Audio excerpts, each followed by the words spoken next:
pagi, Mbak. Ini dengan Ibu Lili ya, Bu? Iya. Tadi dari dokter umum ya sebelumnya? Iya, Mbak. Ibu sekarang hari ini rasainnya ada apa aja, Bu, yang dirasa? Saya tuh dari kemarin-kemarin tuh sembelit, Mbak. Terus kalau misalnya jalan tuh di bagian tumit tuh sakit banget. Jadi nggak tahu kenapa, terus akhirnya saya tadi periksa di dokter umum gitu. Oh, sebelumnya Ibu ada kayak gangguan kan Ibu? Kayak Ibu ada mual, muntah, atau Ibu ngerasa sembelit atau diare ada Ibu?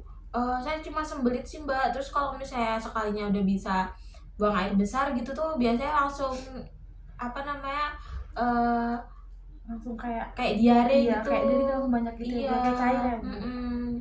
Jadi kalau nyeri di bagian tumit mata kaki atau di bagian belakang punggungnya? Di bagian daerah-daerah sini, Mbak, apa ya, Mbak, Jadi kalau namanya tiap ya? jalan tuh kerasa nyeri gitu. Nyeri banget. Mungkin tadi dokter sebelumnya diagnosis ibu ini diselipet ibu, soalnya ibu dari kadar kolesterolnya ibu tuh tinggi banget 300. Oh. Sebelumnya juga ibu sering konsumsi makanan ini, goreng-gorengan atau Iya, jualan saya sendirian. hobi banget makan itu. Santan. Iya, hobi. Apalagi yang ibu sering konsumsi? Terus sama itu sih kayak makanan-makanan yang cepet saji kayak kornet, sosis. Wah, saya paling suka namanya sosis, Mbak. Ibu sering berapa sosis yang bu sehari? Sehari Seminggu? paling ya kalau sehari tuh nggak mesti, Mbak, paling seminggu tuh pasti tuh adalah 3 kali sampai 4 kali makan sosis gitu. Sekali makan juga dalam jumlah banyak ya Iya, bu ya? sekali makan 3 sampai 4 potong gitu.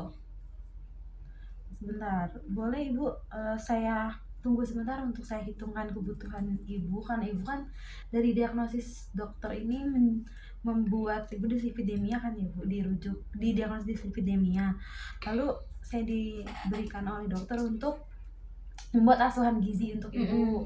Boleh tunggu sebentar ibu, Bisa, kurang Mbak? lebih 15 menit atau 20 menit untuk saya buatkan. Oke. Sebentar ya bu. Iya. Ini sudah saya buatkan sedikit terkait kebutuhan gizi ibu dan juga ada rekomendasi ibu. Jadi ini berat badan ibu sekarang 69,8 ibu. Iya. Tinggi badan ibu 166. Ibu nih kalau dalam kategori ini masuk dalam kategori OB1. Karena status gizi ibu IMT ibu menunjukkan 25,2. Jadi ibu masuk OB1, jadi kebutuhan energi ibu sebesar 1909,75. Lalu untuk protein ibu ada 90,74. Lemak ibu kami batasi yaitu ada 53,4. Lalu ada karbohidrat ibu 267,34. Ini ada contoh pembagian makanan ibu. Jadi dalam sehari itu ibu makan nasi pengganti di pagi hari 175 gram atau sekitar 2,5 centong ibu. 2,5 centong nasi yang biasa itu ibu makan bu. Nah, centong rice cooker ya, Mbak? Iya betul iya, bu. Iya. Lalu untuk protein hewani ada 65 gram, satu potong besar. Ini yang saya buatkan ini contoh untuk ayam ibu. Ibu bisa mengganti dengan telur, lalu ataupun dengan ikan-ikan juga boleh ibu. Lalu untuk protein nabati 40 gram yaitu sekitar 2 potong sedang, 2 potong tempe ataupun tahu atau protein nabati lain ibu. Lalu ada sayuran 85 gram. Ini sayuran ibu, untuk sayuran boleh bebas ibu apa saja yang ibu suka. Namun cara mengolahnya tidak ditumis menggunakan minyak-minyakan yang berlebih gitu bu. Jadi lebih disarankan sayur tumis yang minyak cuma sedikit atau dibuat sayur sop, sayur bening gitu boleh ibu. Lalu ada minyaknya ibu 5 gram, itu batas dalam sekali makan ya ibu. Untuk buah ibu boleh dalam satu kali makan mengonsumsi 120 gram ibu. Lalu untuk di snacknya ibu bisa snacking di jam 12 sampai dengan jam 1. Iya. Lalu setelah itu ibu bisa masuk lagi ke makan siang. Untuk makan siangnya ibu nasinya boleh masuk ke 200 gram. Karena dibanyakin ya, Mbak? Iya, untuk siang untuk lebih banyak ibu. Itu sekitar 3 centong nasi ibu.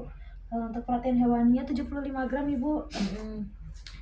Dan ada protein nabatinya 50 gram sekitar 2 potong besar. Lalu untuk sayuran minyak buah masih sama takarannya ibu.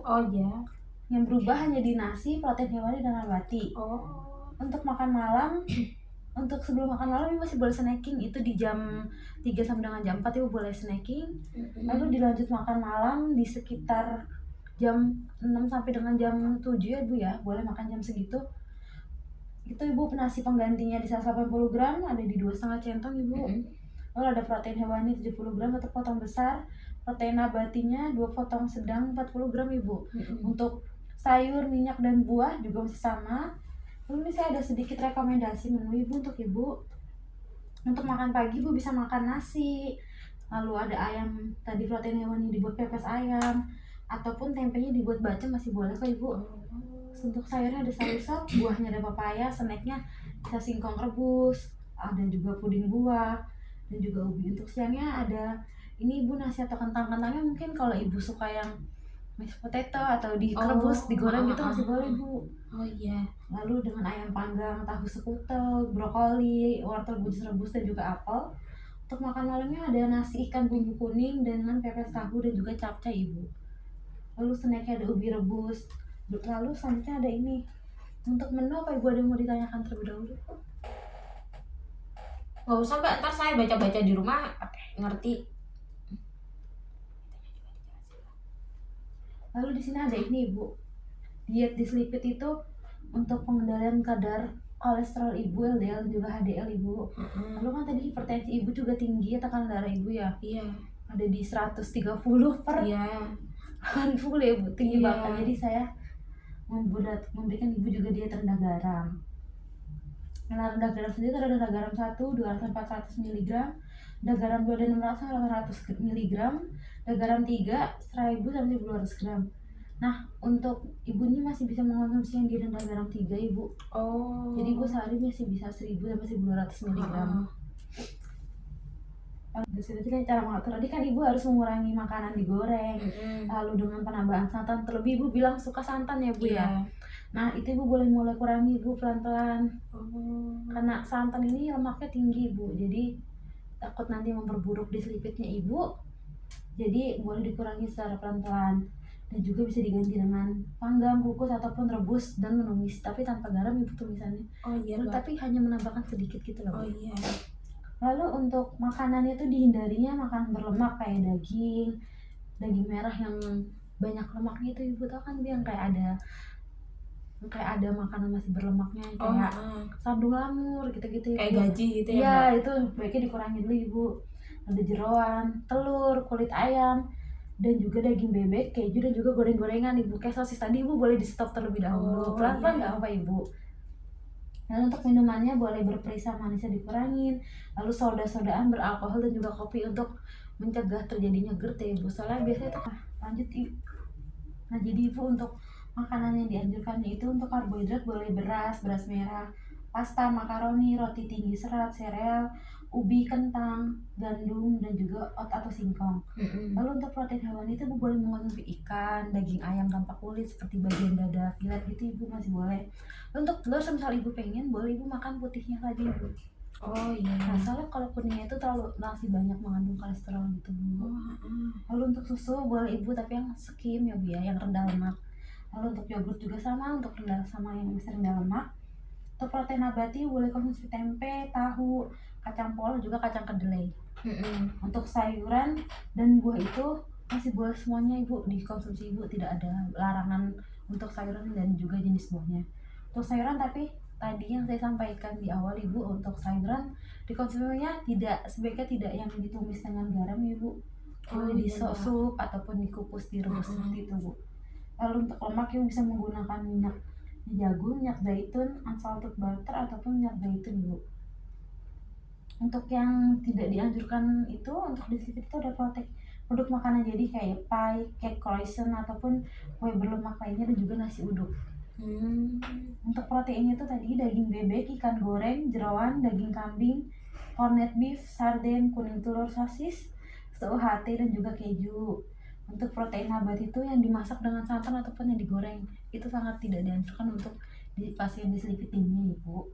Lalu untuk buahnya itu ada buah yang dari kaleng, ibu tahu? Iya, buah kaleng, selai juga sangat tidak dianjurkan ya ibu. Untuk lemaknya juga ada mentega, mayones seperti itu ibu.